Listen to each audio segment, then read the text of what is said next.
जय हिंद दोस्तों। अभी एनटीपीसी और ग्रुप डी का एग्ज़ाम आने वाला है, तो इसलिए हमारे चैनल पर लगभग डेली आपको 100 क्वेश्चन के आसपास जीके जीएस से संबंधित क्वेश्चन आएगा, जो कि आप लोगों के लिए बहुत ज़रूरी है। तो चलिए शुरू करते हैं। पहला क्वेश्चन है हमारा, कार्य का मात्रक है। तो कार्य का मात्रक क्या है? जूल है। सेकंड क्वेश्चन है, प्रकाश वर्ष किसकी इकाई है? तो प्रकाश वर्ष दूरी की इकाई है। अगला क्वेश्चन है हमारा, निम्नलिखित में से कौन सी मात्रा जड़त्व का माप है? ऑप्शन है हमारे पास वेग, त्वरण, द्रव्यमान और भार। तो इसका ऑप्शन हो जाएगा सही आपको द्रव्यमान। जड़त्व का माप है आपको द्रव्यमान। बढ़ते हैं नेक्स्ट क्वेश्चन की तरफ। नेक्स्ट क्वेश्चन है हमारे पास, सूची 1 को सूची 2 के साथ सुमेलित कीजिए। तो सूची 1 में दिया गया है कुछ और सूची 2 में भी कुछ दिया गया है, तो चलिए इसको सही सही मिला लेते हैं। तो सबसे पहले देख लेते हैं उच्च वेग। तो उच्च वेग संबंधित है माइक से। तरंग धैर्य संबंधित है एंगस्ट्रॉम से। दाब संबंधित है पास्कल से, ये सब बहुत वीवीआई है। ऊर्जा संबंधित है जूल से।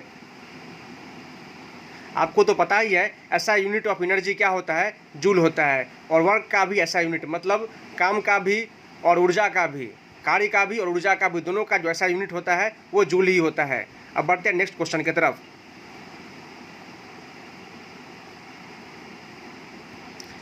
अगला क्वेश्चन है हमारा फिर वही सूची 1 सूची 2 वाला क्वेश्चन है। तो दूरी को मिलाएंगे क्या चीज़ से? हम प्रकाश वर्ष से।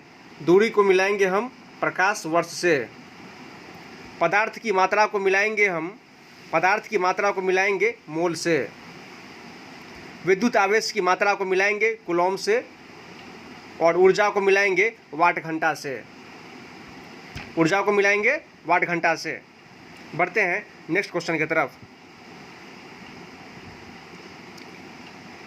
फिर से मिलाइए एक बार। त्वरण को मिलाएंगे मीटर प्रति सेकंड स्क्वायर से। त्वरण को मिलाएंगे मीटर प्रति सेकंड स्क्वायर से। फिर है बल को मिलाएंगे न्यूटन से। बल को मिलाएंगे न्यूटन से।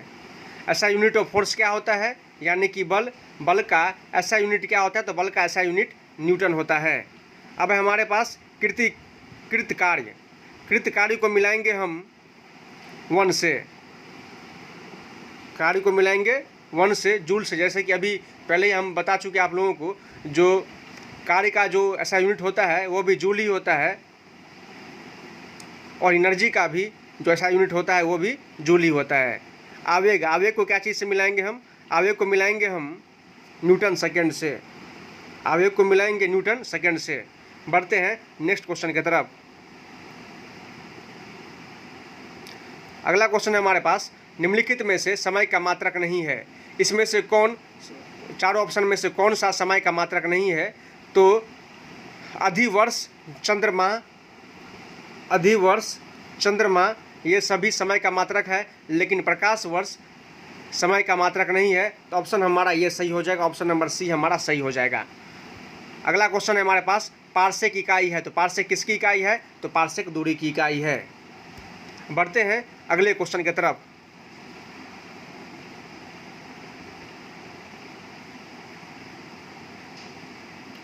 अगला क्वेश्चन है हमारा, निम्नलिखित में से कौन सा एक सुमेलित नहीं है? तो देख लीजिए, डेसिबल जो है मतलब सही सम्मिलित नहीं है। तो डेसिबल जो है वो ध्वनि की प्रबलता तीव्रता की इकाई है, ये तो एकदम सही है। उसके बाद अश्वशक्ति शक्ति की इकाई है, ये भी सही है। समुद्री मील नौ संचालन में दूरी की इकाई, ये भी सही है। तो पूछ रहा है कौन सा सुमेलित नहीं है, मतलब सही सुमेलित नहीं है। तो सही कौन सा नहीं है? सेल्सियस। ये वाला ऑप्शन आपका एकदम सही हो जाएगा, ऑप्शन नंबर डी आपका सही हो जाएगा।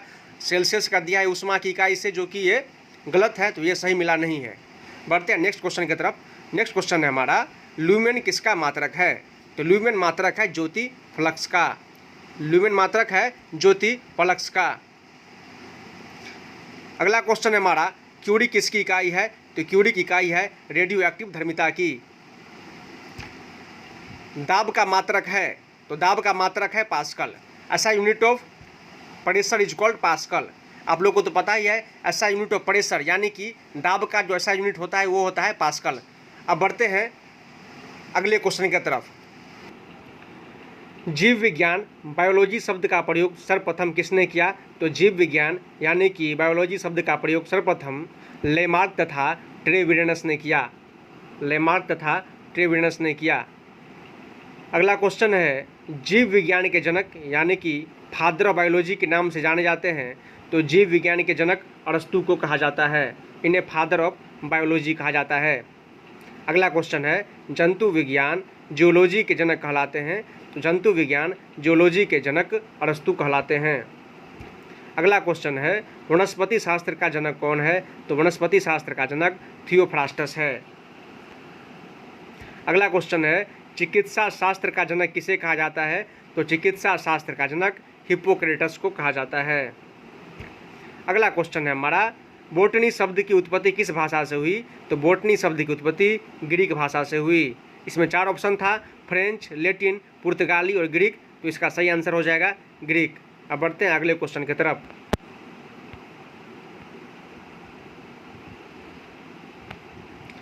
हिस्टोरिया प्लांटेरम पुस्तक के लेखक कौन है? तो हिस्टोरिया प्लांटेरम पुस्तक के लेखक थियोफ्रास्टस हैं।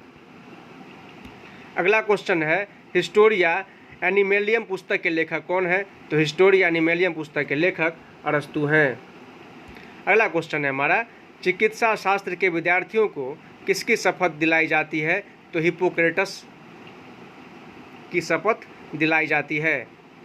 अगला क्वेश्चन है, वह विज्ञान जिसका संबंध जीवधारियों के अध्ययन से होता है वो कहलाती है। तो इसमें 4 ऑप्शन है आपका, भौतिक विज्ञान, गणित, रसायन विज्ञान और जीव विज्ञान। तो जीवधारी वाला जब भी बात आ गया तो आप आराम से ऑप्शन नंबर डी मार देंगे, ठीक, जीव विज्ञान। अगला क्वेश्चन है, फाइकोलॉजी में किसका अध्ययन किया जाता है? तो फाइकोलॉजी में अलगी का अध्ययन किया जाता है, यानी कि शैवाल का अध्ययन किया जाता है। अगला क्वेश्चन है हमारा, पर्यावरण का अध्ययन जीव विज्ञान की किस शाखा के अंतर्गत किया जाता है? तो पर्यावरण का अध्ययन जीव विज्ञान के पारिस्थितिकी शाखा के अंतर्गत किया जाता है। बढ़ते हैं नेक्स्ट क्वेश्चन के तरफ।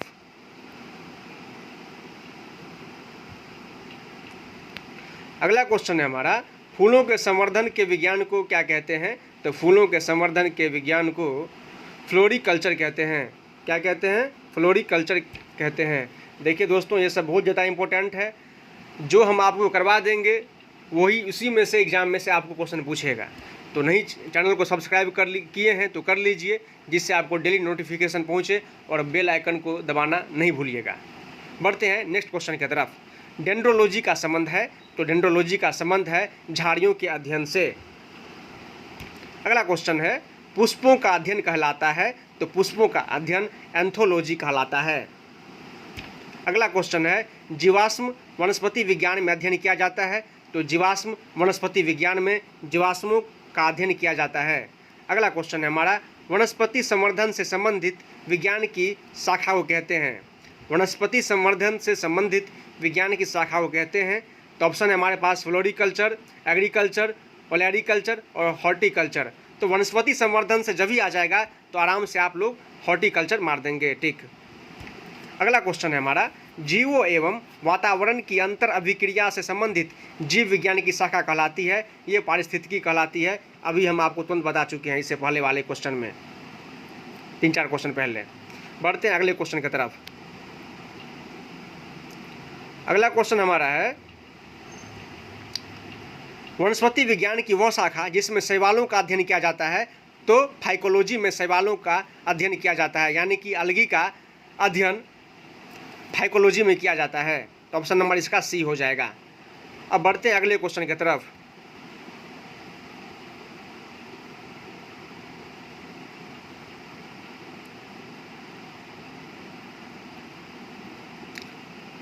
अगला क्वेश्चन है हमारा, सिल्वीकल्चर वनस्पति विज्ञान की वह शाखा है जिसमें वर्णन होता है। तो सिल्वीकल्चर वनस्पति विज्ञान में जो वर्णन होता है वो वन के विकास के बारे में वर्णन होता है। अगला क्वेश्चन है, स्पर्मोलॉजी में किसका अध्ययन होता है? तो स्पर्मोलॉजी में बीज का अध्ययन होता है। अगला क्वेश्चन है, एग्रोस्टोलॉजी में अध्ययन होता है, तो एग्रोस्टोलॉजी में क्या अध्ययन होता है? तो एग्रोस्टोलॉजी में घासों का अध्ययन होता है। Study of grass is called agrostology. अगला क्वेश्चन है हमारा, पेडोलॉजी में अध्ययन किया जाता है, तो पेडोलॉजी में जो अध्ययन किया जाता है वो भूमि का अध्ययन किया जाता है। देखिए, लॉजी मतलब होता है स्टडी। किसी भी चीज़ का जब हम स्टडी करते हैं तो उसमें क्या होता है, तो उसके आगे वो लॉजी लगा रहता है। जैसे बायोलॉजी, तो बायोलॉजी में क्या करते हैं हम लोग, जीवों के बारे में पढ़ते हैं। तो लॉजी मतलब क्या होता है आपको, जो उस चीज़ के बारे में अध्ययन करना। ठीक है, तो बढ़ते हैं आगे। आनुवंशिकता एवं विभिन्नता के बारे में जानकारी देने वाली वनस्पति विज्ञान की शाखा को कहते हैं आनुवंशिकी। इसका ऑप्शन नंबर आपका सी सही हो जाएगा। बढ़ते हैं अगले क्वेश्चन की तरफ। अगला क्वेश्चन है हमारा, पौधों को नाम देने वाला विज्ञान कहलाता है वर्गीकी। पौधों का नाम देने वाला विज्ञान क्या कहलाता है, वर्गीकी कहलाता है। अगला क्वेश्चन है, फलों का अध्ययन कहलाता है, तो फलों का जो अध्ययन होता है उसे कहा जाता है पोमोलॉजी। अगला क्वेश्चन है, परागकणों का अध्ययन कहलाता है, यानी कि पोलन ग्रेन्स। पोलन ग्रेन्स का अध्ययन को क्या कहते हैं हम लोग, तो पोलन ग्रेन्स के अध्ययन को हम लोग पैलिनोलॉजी कहते हैं। अगला क्वेश्चन है, संसार में पौधों के वितरण का अध्ययन कहलाता है, तो संसार में पौधों का वितरण फाइटोजियोग्राफी कहा जाता है। क्या कहा जाता है, फाइटोजियोग्राफी। अगला क्वेश्चन है, साग सब्जी उत्पन्न करने वाले पौधों का अध्ययन कहलाता है, तो साग सब्जी उत्पन्न करने वाले पौधों का अध्ययन ओलेरीकल्चर कहलाता है। अगला क्वेश्चन है हमारा, वार्षिक वल्लियों यानी कि एनुअल रिंग्स का अध्ययन कहलाता है, तो एनुअल रिंग्स के बारे में यानी कि वार्षिक वल्लियों के बारे में जब हम पढ़ेंगे तो क्या चीज़, उसका अध्ययन क्या कहलाता है, उसका अध्ययन डेंड्रोक्रोनोलॉजी कहलाता है। क्या कहलाता है, डेंड्रोक्रोनोलॉजी कहलाता है। इसलिए ऑप्शन नंबर बी इसका सही हो जाएगा। अब बढ़ते हैं अगले क्वेश्चन की तरफ।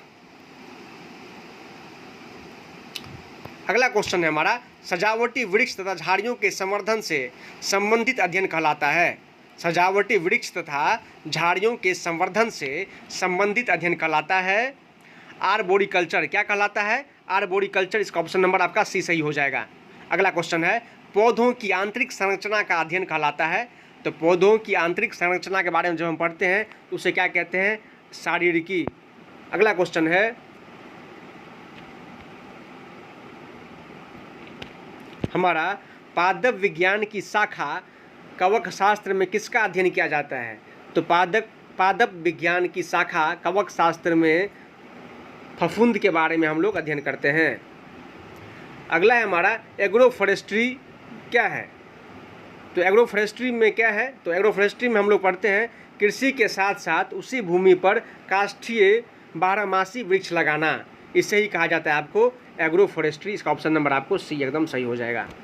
अगला क्वेश्चन है, एक्सोबायोलॉजी में निम्नलिखित में से किसका अध्ययन किया जाता है, तो एक्सोबायोलॉजी में बाह्य ग्रहों तथा अंतरिक्ष में जीवन के बारे में अध्ययन किया जाता है। इसका ऑप्शन नंबर आपको डी सही हो जाएगा। अगला क्वेश्चन है हमारा, जीव द्रव्य के पृथक्करण एवं संयोजन से संबंधित वनस्पति की शाखा कहलाती है, तो ये ऑप्शन नंबर आपका सी सही हो जाएगा, टिश्यू कल्चर। जीव द्रव्य के पृथक्करण एवं संयोजन के बारे में जब भी हम वनस्पति विज्ञान के में पढ़ेंगे तो वो उसका शाखा क्या हो जाएगा, उसका शाखा हो जाएगा आपको टिश्यू कल्चर। अब बढ़ते हैं अगले क्वेश्चन की तरफ। अगला क्वेश्चन है हमारे पास, एक ही प्रकार का परमाणु निम्न में से किस में मिलता है, तो एक ही प्रकार का परमाणु प्राकृतिक तत्वों में मिलता है, तो ऑप्शन नंबर हमारा सी सही हो जाएगा। अगला क्वेश्चन है, दो या दो से अधिक तत्वों के मात्रा के विचार से एक निश्चित अनुपात में संयोग करने से बना पदार्थ कहलाता है, तो इसका ऑप्शन हो जाएगा आपको बी नंबर, यौगिक हो जाएगा। अगला क्वेश्चन है, दो या दो से अधिक शुद्ध पदार्थों को किसी भी अनुपात में मिला देने से बनता है, तो क्या बनता है, जब दो या दो से अधिक शुद्ध पदार्थों को जब किसी भी अनुपात में मिलाते हैं तो क्या बनता है, मिश्रण बनता है। अगला क्वेश्चन है हमारा, ऐसे तत्व जिनमें धातु और अधातु दोनों के गुण पाए जाते हैं वे कहलाते हैं, ऑप्शन नंबर हमारा बी हो जाएगा, वे कहलाते हैं उपधातु। अगला क्वेश्चन है हमारा, निम्नलिखित में से कौन धातु होते हुए भी विद्युत का कुचालक है। क्वेश्चन है हमारा, निम्नलिखित में से कौन धातु होते हुए भी विद्युत का कुचालक है। ऑप्शन है हमारे पास टीन, कॉपर, लेड और निकेल। तो ये धातु होते भी विद्युत का कुचालक है, इसका ऑप्शन हो जाएगा आपको लेड, यानी कि सीसा। सीसा जो है वो विद्युत का कुचालक है। अगला क्वेश्चन है हमारा, निम्नलिखित में से किस अधातु में धातुई चमक पाई जाती है। ऑप्शन हमारे पास ग्रेफाइट, आयोडीन, उपयुक्त दोनों में इनमें से कोई नहीं। तो इसमें आपका दोनों ऑप्शन सही हो जाएगा, ग्रेफाइट भी सही हो जाएगा आपका और आयोडीन भी सही हो जाएगा आपका। इस दोनों धातु में इस दोनों अधातु में धातुई चमक पाई जाती है। ये दोनों अधातु है, इसमें धातुई चमक पाई जाती है। अगला क्वेश्चन की तरफ हम लोग बढ़ते हैं। अगला क्वेश्चन हमारा, निम्नलिखित में से कौन उपधातु है? ऑप्शन हमारे पास आर्सेनिक, एंटीमनी, बिस्मिथ। तो इनमें से सभी उपधातु हैं। आर्सेनिक भी उपधातु है, एंटीमनी भी उपधातु है और बिस्मथ भी उपधातु है। तो ऑप्शन नंबर डी हो जाएगा, इनमें से सभी। अगला क्वेश्चन है, निम्नलिखित में से कौन एक यौगिक है? ऑप्शन है वायु, पारा, ओजोन, अमोनिया। तो कौन यौगिक है? तो यौगिक अमोनिया एक यौगिक है। अगला क्वेश्चन है, जल एक यौगिक है क्योंकि इसमें रासायनिक बंधों से जुड़े हुए दो भिन्न तत्व होते हैं। तो ऑप्शन नंबर आपका सी हो जाएगा। बढ़ते हैं अगले क्वेश्चन की तरफ। अगला क्वेश्चन फिर से हमारे पास सूची 1 सूची 2 वाला आ गया। सूची 1 में आपको पदार्थ है और सूची 2 में आपको तत्व है। तो पहला हीरा, हीरा के लिए सूची 2 में से कौन सा सही होगा? तो हीरा के लिए आपका सही हो जाएगा कार्बन। हीरा क्या है? कार्बन का एक प्रकार है। ऑप्शन नंबर 4 इसका सही हो जाएगा। अगला क्वेश्चन है संगमरमर। तो संगमरमर के लिए सही हो जाएगा आपको क्या हो जाएगा? तो बी का आपको 1 हो जाएगा। कैल्शियम इसके लिए सही होगा। अगला है रेत बालू।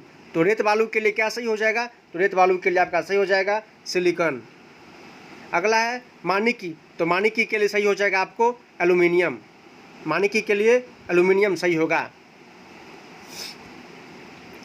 बढ़ते हैं नेक्स्ट क्वेश्चन की तरफ। नेक्स्ट क्वेश्चन है हमारा, निम्नलिखित में से किस पदार्थ में ऑक्सीजन नहीं है? ऑप्शन है हमारे पास सीमेंट, रेत, मिट्टी का तेल, कांच। तो मिट्टी का तेल में ऑक्सीजन नहीं है, बाकी सीमेंट में भी ऑक्सीजन है, रेत में भी ऑक्सीजन है, कांच में भी ऑक्सीजन है, लेकिन मिट्टी के तेल में ऑक्सीजन नहीं है। तो ऑप्शन नंबर हमारा सी इसका सही हो जाएगा।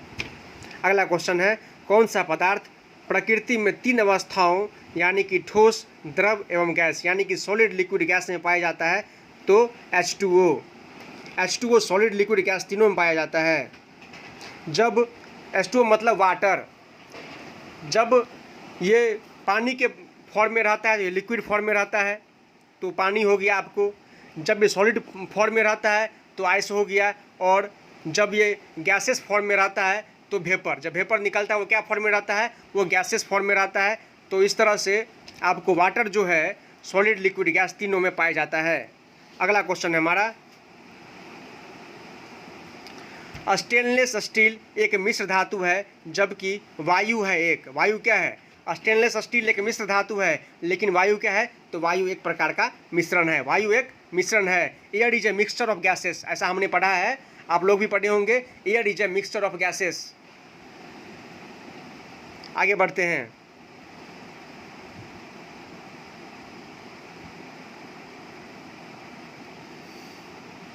अगला क्वेश्चन है हमारा, निम्नलिखित में से कौन न तो तत्व है और न ही यौगिक? तो वायु ना ही तत्व है ना ही यौगिक। ऑप्शन नंबर 1 सही है। पदार्थ की चतुर्थ अवस्था है, तो पदार्थ की चतुर्थ अवस्था है प्लाज्मा। बढ़ते हैं अगले क्वेश्चन की तरफ। निम्नलिखित में से कौन एक यौगिक है? तो रेत एक यौगिक है। अगला क्वेश्चन है ब्लीचिंग पाउडर। तो ब्लीचिंग पाउडर क्या है? एक यौगिक है। अगला क्वेश्चन है, निम्नलिखित में से कौन सा एक मिश्रण नहीं है? ऑप्शन है हमारे पास ग्रेफाइट, कांच, पीतल, इस्पात। तो कौन सा एक मिश्रण नहीं है? तो ग्रेफाइट एक मिश्रण नहीं है, बाकी कांच भी मिश्रण है, पीतल भी मिश्रण है और इस्पात भी मिश्रण है। तो ऑप्शन नंबर हमारा 1 सही हो जाएगा। बारूद होता है, बारूद क्या? तो बारूद एक मिश्रण है। अगला क्वेश्चन है हमारा, बढ़ते हैं आगे थोड़ा सा। अगला क्वेश्चन है, कोयला क्या है? तो कोयला एक तत्व है, ये तो सबको पता है, कोयला एक तत्व है। अगला क्वेश्चन है हीरा मतलब डायमंड। डायमंड क्या? डायमंड भी एक तत्व है। अगला क्वेश्चन है, विश्व का प्रत्येक पदार्थ अत्यंत सूक्ष्म कणों से मिलकर बना होता है, यह सर्वप्रथम किसने कहा? तो ये सर्वप्रथम कनाद ने कहा। ये सर्वप्रथम किसने कहा? तो ये सर्वप्रथम कनाद ने कहा। बढ़ते हैं नेक्स्ट क्वेश्चन की तरफ। नेक्स्ट क्वेश्चन है हमारा, निम्नलिखित में से यौगिक कौन सा है? पारा, ओजोन, वायु, अमोनिया। तो निम्नलिखित में से यौगिक अमोनिया है। यौगिक क्या है? अमोनिया है। निम्नलिखित में से कौन सा एक तत्व है, तो हीरा एक तत्व है। ये दोबारा रिपीट हो गया ये क्वेश्चन, आगे भी पीछे भी आप लोग देखे थे इसको। बढ़ते हैं अगले क्वेश्चन की तरफ। अगला क्वेश्चन है हमारा, वायु निम्नलिखित में से क्या है? तो वायु मिश्रण आपको पता ही है, अभी तुरंत बताया हूँ मैं। जो air is a mixture of gases. वायु क्या है? वायु एक मिश्रण है। ये तो आप लोग बचपन में ही पढ़े होंगे। निम्नलिखित में से रासायनिक यौगिक कौन सा है? तो रासायनिक यौगिक कौन सा है? ऑप्शन है हमारे पास वायु, ऑक्सीजन, अमोनिया, पारा। तो इसमें से रासायनिक यौगिक कौन सा है? तो रासायनिक यौगिक अमोनिया है। अगला क्वेश्चन है हमारा, निम्नलिखित में से मिश्रण है। मिश्रण क्या है भाई? दूध, कार्बन मोनोऑक्साइड, हाइड्रोक्लोरिक अम्ल या इस्पात? तो मिश्रण है आपको इस्पात। इस्पात इसमें मिश्रण है, तो बी ऑप्शन आपका सही हो जाएगा। अगला क्वेश्चन है हमारा, शुद्ध तत्व कौन सा है? कांच, सीमेंट, सोडियम, इनमें से कोई नहीं। तो हाँ, इसमें से एक शुद्ध तत्व है, आप लोग बताइए कौन सा है? तो ये सोडियम है, शुद्ध तत्व सोडियम है। आज के लिए इतना ही। अब मिलेंगे फिर से नेक्स्ट वीडियो में। अगले वीडियो में लगभग फिर से 100 क्वेश्चन के आसपास लाएंगे जीके जीएस से संबंधित। तो इस तरह से आप लोगों को सारा कवर हो जाएगा। और मेरा चैलेंज है, एक भी क्वेश्चन आपको एग्जाम में नहीं छूटेगा, चाहे आप ग्रुप डी में बैठेंगे, चाहे आप एनटीपीसी में बैठेंगे। जय हिंद, जय भारत। मिलते हैं अगले वीडियो में।